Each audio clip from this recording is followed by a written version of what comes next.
Hey, what's up, everyone? How's everyone doing today? Back on the daily lives. I don't know if y'all saw my live this morning. I did like a whole grocery thing. Went out to Whole Foods, showed y'all all the foods that I got, some future plans I was going to do with the foods. What's up? Hey, what's up? Glitchy Chicken. Hey, how you doing, man? Let's see. Star Josh. Hey, what's up? How you doing? All right, cool. So let's just get right into it. So we're gonna go over some things of what I wish I knew before going plant based. Okay. I'm gonna be honest with you. When I first went plant based, it was pretty tough, you know. But I just want to let you know, like, if you're thinking about going plant based or already made that switch, just listen up. I made some mistakes early on, and almost wrecked my energy, my gains, and mindset. And I'm about to give you like the real lessons I wish I knew sooner, so you don't have to learn the hard way. Okay. So, for example, like going to the grocery store, right? I had a, I remember the first time going to the grocery store, I would spend about like 3 hours, man, just going over, like looking at labels, reading ingredients, figuring out what was vegan, what was not. You know, like for example, when I was in college, man, it all started when I was in college. When I was in college, like I was broke, like super broke. So like I had to buy things. I was buying food from cans, you know, like going to Walmart, buying vegetables in a can. You know what I'm saying? I didn't care about BPA. I didn't care about none of that stuff. I just wanted to be able to eat and get healthy foods into my body. And then once I went plant based, I found out even some of the vegetables I was getting wasn't even plant based. Like they had meat in it. So for example, I was a huge fans of collard greens, right? Always loved it. And guess what? Like, and I didn't like prepping it at the time because it always required like sauteing and slow cooking. So I used to just buy in a can a lot for my veggies. And when I found out that my favorite collard greens that was in the can at the time, right, it had pork in it, I was like, man, like what can I eat? You know, like what can I eat with some flavor, with something that's pre-made, something that's quick. Because even in college, you know, I wasn't as busy as I am now, but for sure, I didn't feel like spending a lot of time in the kitchen all the time. You know, there was times I didn't mind spending time making meals, especially during. I mean, this is like you know, I want to say like what I've been vegan for 13 years, so like 13, even 14 years ago, like even like 14, 15 years ago, actually. I would love to. I didn't like cooking a lot all the time, like spending a lot of time in the kitchen. That's what I'm trying to say. But there was times I did. I didn't mind, you know, especially because I was single when I went to college. So I didn't mind, especially when it came to a girl cooking slow, right? So little things like that. But when it came to transitioning plant based, like I was stuck. I was definitely stuck. And some of the mistakes that I made was like number one, like just cutting out all the meat and trying to free, and then just eating side dishes. Like, for example, I was a big fan of going to steakhouses, especially like Argentinian or Brazilian steakhouses. I used to love it. Imagine going from that type of lifestyle to strictly plant based. It was tough. Like going to like the knife and just getting side dishes, you know, at a steakhouse. It's tough, and you're trying to hang out with your same friends. You're trying to do the same things that you used to do with a lot of your buddies. Um, because I had friends who loved meat. Like we would go to steakhouses, and I didn't want to give that up, but it was ridiculous because I was buying just side dishes like rice, string beans, maybe some potatoes, and they're giving me these small dishes because you have to remember it's a steakhouse. Like you're there to eat steak, not plants, you know. So obviously the meat is going to be a lot bigger than the side dishes, and I was ordering that and just trying to hang in there. You know what I'm saying? But one thing that really helped me out because what happened is I lost a lot of weight. Now, I lost a good weight because when I went plant based, or technically I first went pescatarian before I went plant based overall. But when I went pescatarian, um, I lost a lot of weight. And that's because I was taking out a lot of saturated fat, a lot of cholesterol. I wasn't eating like drinking milk and eating a lot of chicken and meat, things that was very calorically dense. I was eliminating a lot of that out of my diet, and then just imagine just eating side dishes and then just eating fish from time to time, because I was trying to transition to a plant-based diet to figure out how to get this protein in. And my fitness pal didn't even exist during my time, right? So like I don't even think there was apps. Like I think with the iPhones back in my time, like 14, 15 years ago, like I think we were still dealing with the iPhone 1 or iPhone 2. And so, apps and stuff wasn't like the best at the time. I think I had like a BlackBerry at the time. I don't even remember. But I just know this. Like when it came down to finding out the foods to eat, I just remember that I was eating a lot of plant-based foods that really helped me made myself be in a calorie deficit a lot faster.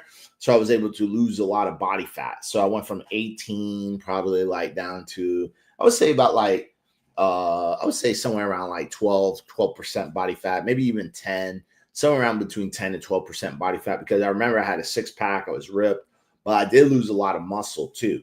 I went from like 215 pounds all the way down to like 160. So I was like very, very lean.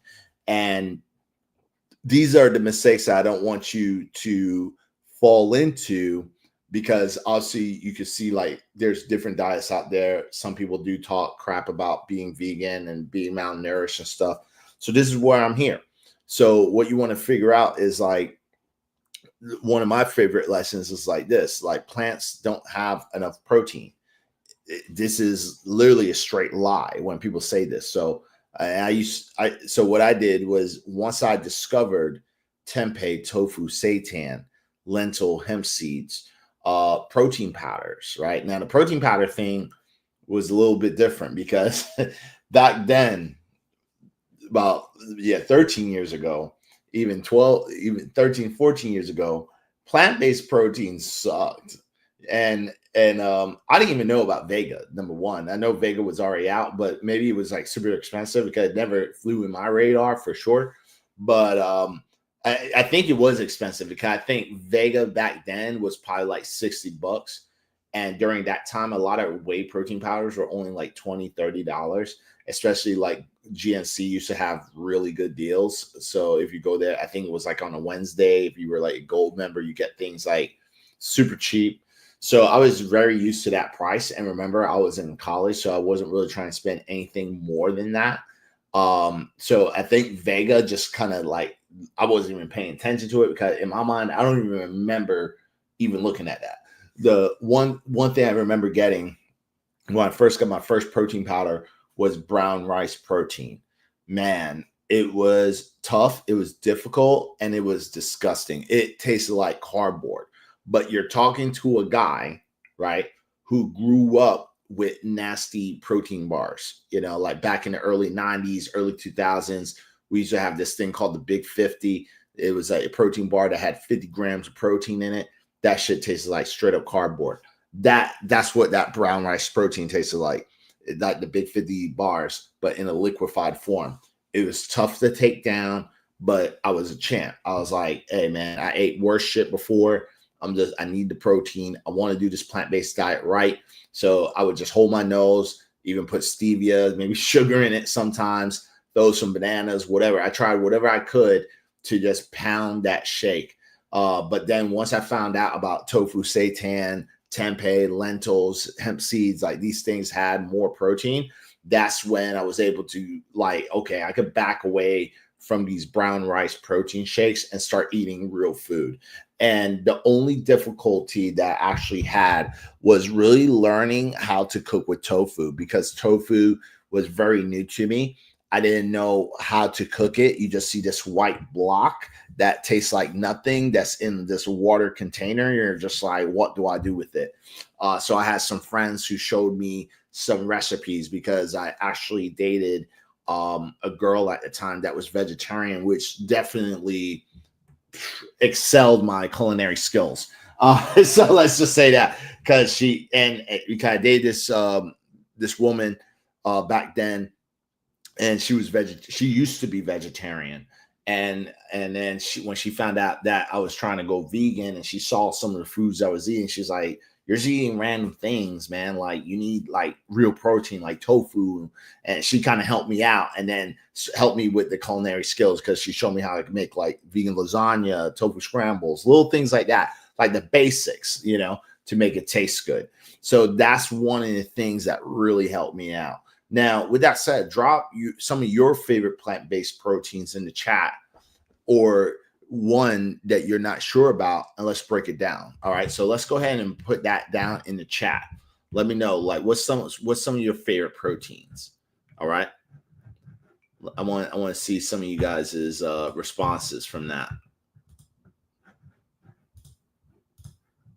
Let's see.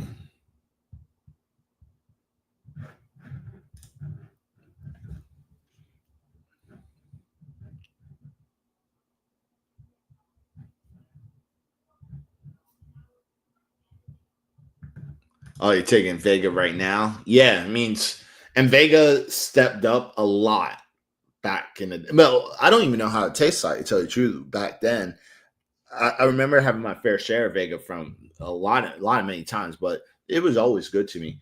But I feel like my favorite, I think the first one that tasted similar to Whey and I loved it was actually damn, I just had it in my mind too. Raw Fusion. Yeah. That was the only protein powder I remembered. That was my first plant-based protein powder that I actually loved, was Raw Fusion. I think it's still around, but there's so many better ones now. Like my favorite is Sun Warrior, but and there's this new one too called Birdman. That's pretty good too. I like that one. But yeah, the Sun Warrior brand is really good. The Birdman's good. That's a new one I'm looking at right now. And what else and I remember this other one.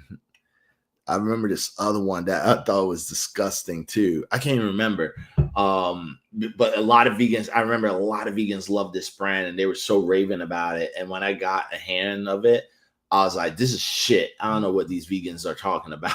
I was like, nah, this is crap, man. I don't know what these vegans talking about. They're tripping, because I won't be honest. Sometimes I felt like some vegans would just tell me it's good just for the sake that it was vegan, and I was the type of vegan. I was just real about shit. I was just like, yo, if it tastes like crap, it tastes like crap.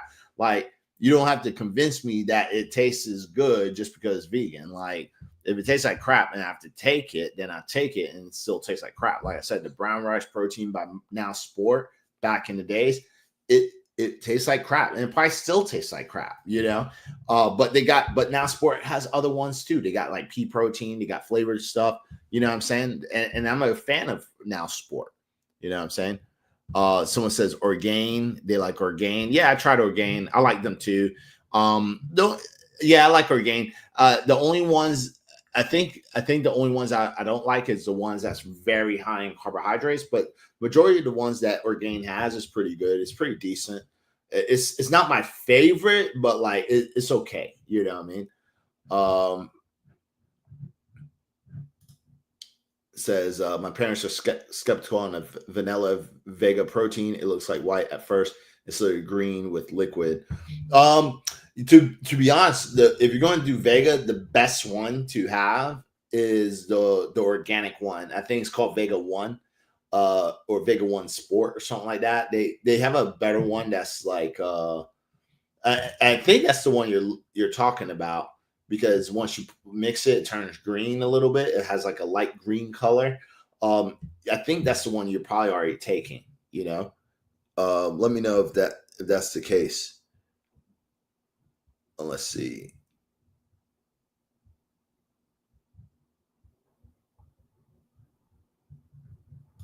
It says, all right, let's see this one. Why tofu for muscle building on a plant? Why tofu? Oh, why tofu building on a plant-based diet? then you have to eat a lot of tofu to get a good amount of protein. I'm 6'4", 203 pounds, so just need more protein.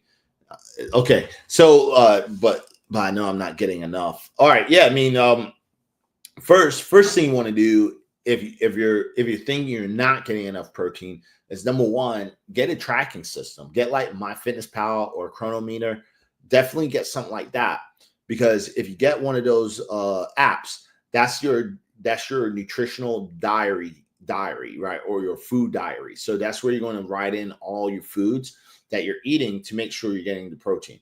Because remember, like when it comes to protein, it's not just about just getting like tofu, right? It's not just one source. And this is where a lot of people get that confused. A lot of people feel, especially meat eaters, because the meat eater mind isn't the plant-based person's mind. They're just thinking from their perspective, and they're just yapping. They're just talking without any, like, without even talking to a vegan, right? They're just like, yeah, you can't get it. They're looking at it from a like meat versus plant. Like they're comparing plants, like broccoli compared to a piece of steak. And it's like, look, like it's not the same. Like, first of all, no one's going to, because I see that comparison myself, no one's not going to eat like pounds of broccoli just to match up to the grams of protein of steak. Like, that's ridiculous. I even think that's ridiculous.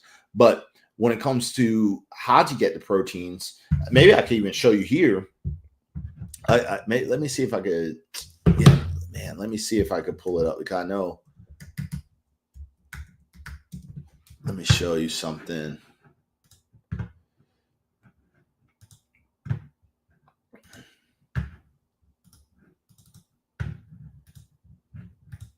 All right. So here's MyFitnessPal, right? And this is my account right here. So you can see my protein goals is already hit. Like I'm already getting about 214 grams. So I'm already over my protein goals. And see my carbs are low. My fats is here. So this is where I'm at right here today. And the reason it's like this, I'm like low in my carbs, because I'm starting my cutting side. I took like a little break for a few weeks, and now I'm holding water and put on a little bit of body fat. I think I put on 7 pounds in a few weeks. I ate like crap, but I went ahead, and what I usually do is when I'm cutting again, I make a target goal that's achievable, and then I try to see how much I can do under the goals. So if I could stay lower in my deficit, then that's when I start changing it. But I want to try, give myself a goal where it's achievable. Like if I cheated, this is my cheats. I have 79 grams of carbs to cheat with. And if I could stay under that and stay with this, because this is what I usually cut with. This is like my normal cut, really. If I could stick to that for the next week, then I'd permanently make that. Because usually sometimes when I'm cutting, I can't go so low. Sometimes I have to do steps. So sometimes I'll just stick with this, my target goals, and then I slowly lower the numbers and dial it in. Sometimes I do that. But going back to your protein, to answer your question, let's see if we could find the food. All right. So if we're going to look at the food, right? If we just look at protein, so first we have our high number of protein sources, right? So you see here, there's a lot of numbers here. So you're seeing some of the protein, but let's look at the highest protein sources. So highest would be the Wildwood tofu. So that's about half a block, getting about 35 grams of protein. So you don't have to like eat like, like if one block is about 60, 70 grams, you don't have to eat like 3 blocks of tofu. I mean, it's a little ridiculous. I mean, you can, but it'd be a little ridiculous. And the thing is the only reason you probably don't want to, because it's very high in fat as well. So I usually, let's zoom this in more. So that's the protein. All right. So we have like the Wildwood tofu. Another favorite that's high is the plant-based chicken from Daring. All right. So this is 41 grams of protein. Now the Daring is really made out of just pea protein. All right. So it's gluten-free. I think it's pea and soy. Maybe it is soy-free too, but I think it's pea and soy protein. So that's what it's mostly made out of, and it's gluten free. But you're getting about 41 grams of protein. Then after that, we want to go up to some other high protein sources like the Abbott's Butcher. Now this is made out of pea protein. This is gluten free and soy free. That's about 54 grams of protein. All right. And then I have my protein powders, right? So I do about like 60 grams, and this is only because I'm cutting. Now, if I was bulking, I wouldn't do the protein powders. I'd just have food. But because I'm cutting, that's about 60 grams, okay? So that's my high protein. Now, the other protein sources is going to come from veggies, right? Like if we go look at mushrooms, 1 cup of mushroom getting 2 grams of protein. Bell peppers, 1 gram of protein. Onions, a cup of onions, 2 grams of protein. Nutritional yeast, okay, 5 grams. See? 8 garlic cloves, 2 grams. And you can kind of catch my drift, right? Spinach, 81 grams of spinach, about 3 grams.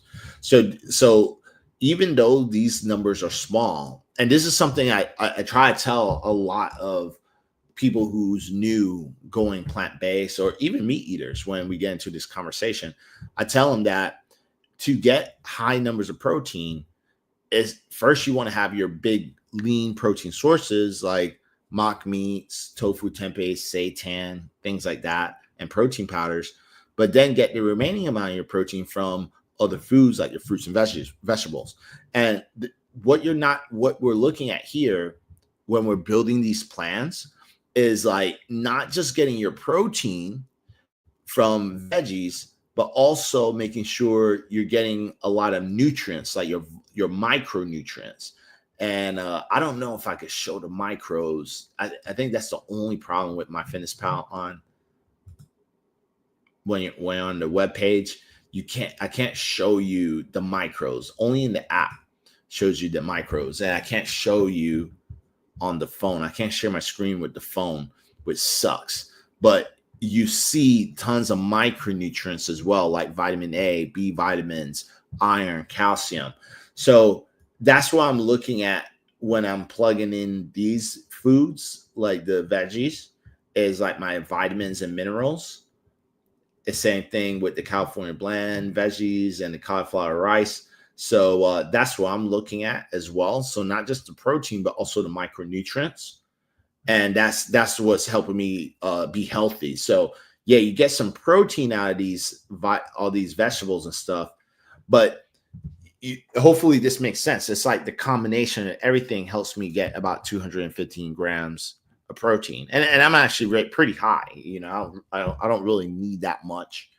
Usually my goal is 200. I don't like really going that high for no particular reason. I just made a miscalculation on my food intake, but that's how you usually do it. Hopefully that makes sense. I know it was like a little bit of a long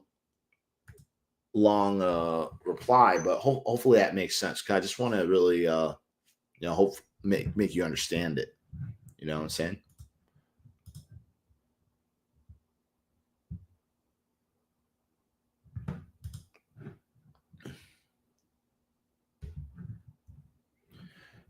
Yeah, you're right. It is tough to be on low carbs. So that's why you saw like my plan.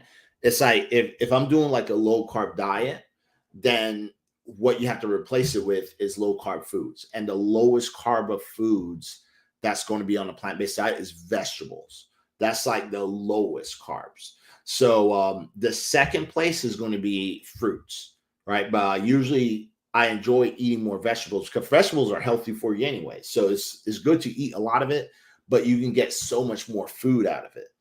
And that's it. You said I do not want to eat mock meats because the ingredients are not natural.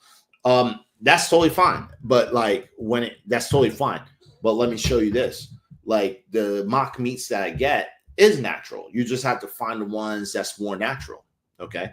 So for example, if I showed you this, because usually when people think like that, they're comparing it to like Beyond Meat, Impossible, things that they heard online, and even like some companies that's still getting bashed to this day, like Beyond Meat, their ingredients are way better now, and it's more natural. It's so much better. It's like something I would eat every day now. Some of their products, you know what I mean, but that's only because people just hear what they see online, but they don't do their actual research. They don't read it. They don't go look, and they don't keep up with it. And I don't blame certain people, because it's like, if you just hear it once, you kind of avoid it altogether. But I'm a nutritionist, so I'm always like, oh, did they? I know, like, these companies make versions, and also I play the stock market, so I invest in some of these companies as well. So, like, I'm updated to what they are doing, because I want the plant-based movement to go bigger. I want more people to go plant-based. I think it's healthy overall. But I try make sure that they're up to date with everything that they're doing. Like, are they staying the same? Are they just sticking with the same ingredients with all this backlash? And these companies went through so many different versions of it, and they're listening to the people. They're listening to the audience. They're listening to people that's making horrible claims about them, and they're trying to clean up, so people can't say, like, oh, it's highly processed, it's unnatural. So I know where you're coming from.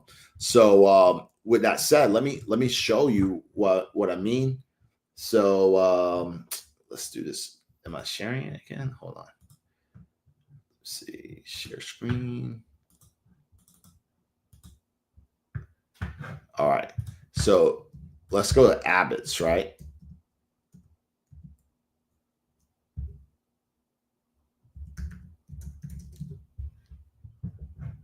Yeah, so right here. So remember, you saw like the Abbott's, right? And this is one of my favorites. This is something I recommend all my clients to eat. I mean, first of all, look at the website. Look at that Buddha bowl, man. That looks fire, right? But this is what you want to look at. You want to look. They have different mock meats like burgers. This one's my favorite because it's the highest. It's 18 grams of protein. But this is the. But see, look at this. Look what it says: made with porcini mushrooms, onions, black peppers, and thyme. Doesn't look processed to me, man. There's no crazy. It's not highly processed. No crazy ingredients. Simple whole ingredients made with olive oil, right? And if we click on this, nutritional info, look at that. 100% real whole food ingredients, no artificial ingredients, no natural flavors, just real high quality food ingredients that nourish heads to toe. That's it, bro. That is it. And this is the actual ingredients. Look at that: filter water, pea protein, tomato paste, extra virgin olive oil, porcini mushrooms, sea salt, onion powder, apple cider vinegar, balsamic vinegar, garlic powder, black pepper, mustard seed vinegar, ginger root, coriander, and thyme. That is it. This is all seasonings, man. That's it. Yeah, and it's not highly processed, super healthy. And this is what I recommend. This is what I tell my clients to get. You know what I'm saying? Things that's minimally processed and without any type of bad ingredients. You know what I'm saying? Even though some things that's processed and have certain ingredients in there, it's not going to like kill you or be harmful. But when it's something that you're going to eat every single day, I always try to get the best of the best. All right, just to give you an idea. Yeah, check it out. Yeah, see, you're convinced. Yeah, check it out, man. Check it out. Yeah, check it out. Is there any mock meats that's like fish? Nope. Like like the only they do vegan. There's some, but I don't even know what they make them out of. But we could check it out. Because I know like some of the Asian restaurants they sell them, but I think they're made out of pea protein. I never really found them just in the grocery store, just chilling. But let's see. So, like for example, like this.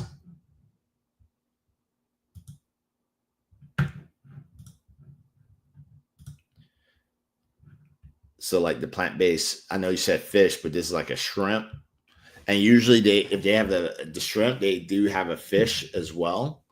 And it's usually made out of the same stuff like this, like cognac powder, which is like a mushroom, you know, potato extract, cassava starch, that's cassava, paprika, brown sugar. It's not even that bad. Seaweed base, vegan seasoning. Yeah, so the ingredients are pretty clean. Yeah.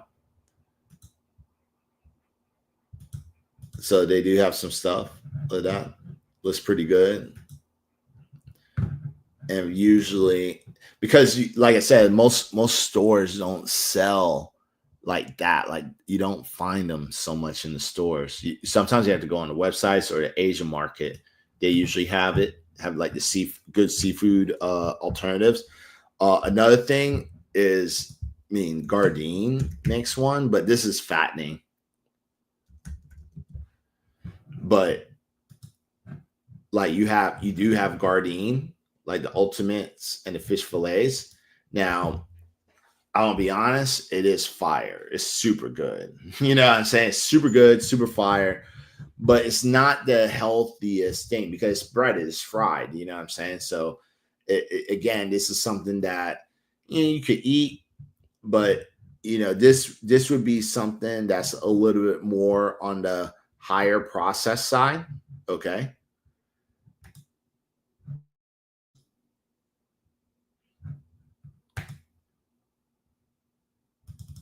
Trying to see this, but it looks like it's made out of,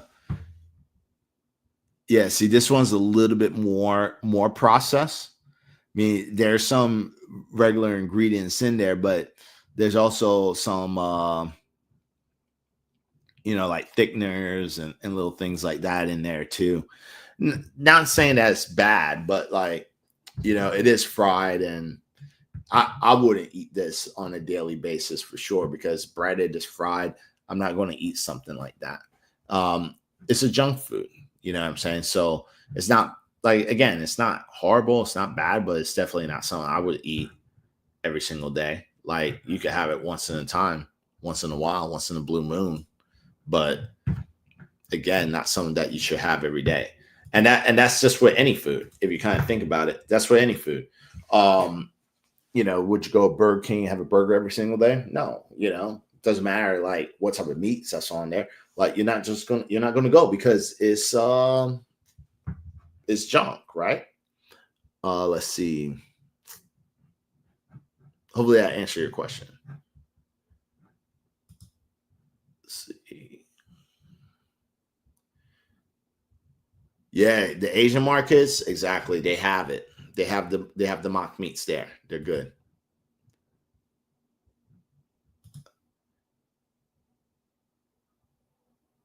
Yeah, I leave all the lives up. I leave all the lives up.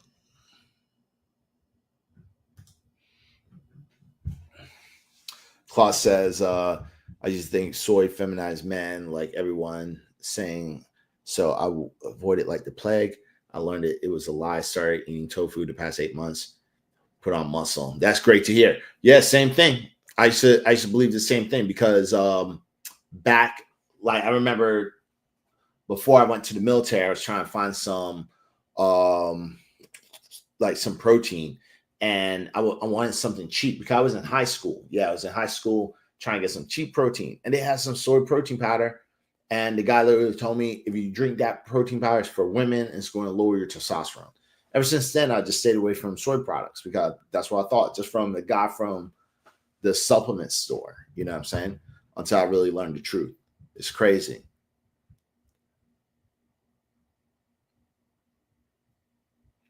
All right, cool. So with that said, I'm gonna go ahead and let y'all go though. But those are some great options to do when it comes to the protein. And we're going to go ahead and talk a little bit more tomorrow, continuing this conversation. All right. Talk to y'all soon. Peace.